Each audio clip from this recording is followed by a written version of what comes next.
নমস্কার বন্ধুরা, শুরু করছি আজকের ভিডিও। আজকে আমি একটা ডায়েট রেসিপি নিয়ে এসেছি। আজকে আমি একদম হাফ টিস্পুন মতো একটুখানি ঘি দিলাম, দিয়ে আমি গোটা গরম মশলা ফোড়ন দিলাম। আজকে যে ডায়েট রেসিপিটা হতে চলছে, যারা ওয়েট লস জার্নিতে রয়েছে তাদের জন্য খুবই ভালো, বা যে কোনো ডায়েট রেসিপির জন্যই এটা খুব ভালো। তো খুবই ভালো খেতে লাগে, অবশ্যই একবার রান্না করে দেখবে। তো প্রথমে আমি গোটা গরম মশলা ফোড়ন দিলাম এখন জিরে, আমি দিয়ে দিলাম দুটো শুকনো লঙ্কা, দিয়ে দিলাম একটা তেজপাতা। কিন্তু তার আগে এটাকে ভেজে নেব একটুখানি, একদম লো ফ্লেমে রাখবো গ্যাস রেখে এটাকে অল্প একটু ভেজে নেব। নেওয়ার পর আমি তেজপাতাটা অ্যাড করলাম। তো তেজপাতাটা ভালোভাবে ভেজে নেবার পর আমি আদা অ্যাড করব। তো ভালোভাবে এইভাবে যদি আপনি রান্নাটা করেন, তাহলে আপনার ওয়েট লস জার্নি বলুন বা ওয়েট গেইন জার্নি বলুন, দুটোই কিন্তু খুব ভালোভাবে হবে।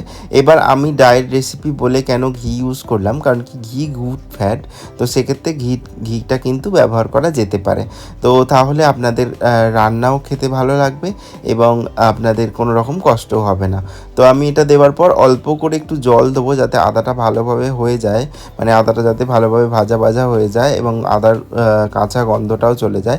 এখানে আমি ডালটা আগে থেকেই সেদ্ধ করে রেখেছি, টমেটো, কাঁচা লঙ্কা, নুন আর হলুদ দিয়ে 5টা মতো সিটি দিয়েছি। সুন্দর মতো ডালটা কিন্তু সেদ্ধ হয়ে গেছে। আপনারা চাইলে টমেটো, কাঁচা লঙ্কাটা এখনও দিতে পারেন, কিন্তু আমি ওখানে দিয়ে সেদ্ধ করে নিয়েছি, তাহলে টেস্টটা একটু বেশি ভালো হয় আমার মনে হয়। তো আমি অল্প করে 1 চিমটি হিং দিলাম।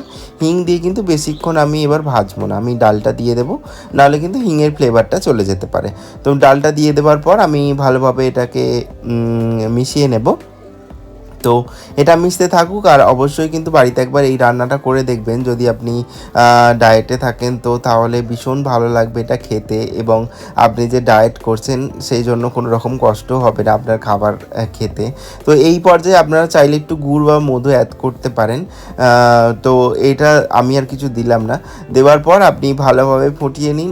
ভালোভাবে ফুটে গেলে 5 মিনিট মতো আমি অল্প করে একটু ঘি দিয়ে দিচ্ছি আবার ওপর থেকে, আর দিয়ে দিলাম অল্প একটু গুঁড়ো গরম মশলা দিয়ে আমি এটাকে ভালোভাবে মিলিয়ে নেব, এবং আমাদের রান্না আজকের রেডি। তো অবশ্যই একবার এইভাবে ডায়েটে ছোলার ডাল রান্না করে দেখুন, ভীষণ ভালো লাগবে খেতে। তো অবশ্যই কিন্তু বাড়িতে ট্রাই করবেন এবং আমাকে ভিডিওতে জানাবেন যে আপনার কীরকম লাগলো। অনেক অনেক লাইক করবেন, কমেন্ট করবেন, আর প্রচুর প্রচুর শেয়ার করবেন। থ্যাংক ইউ পুরো ভিডিওটা দেখার জন্য।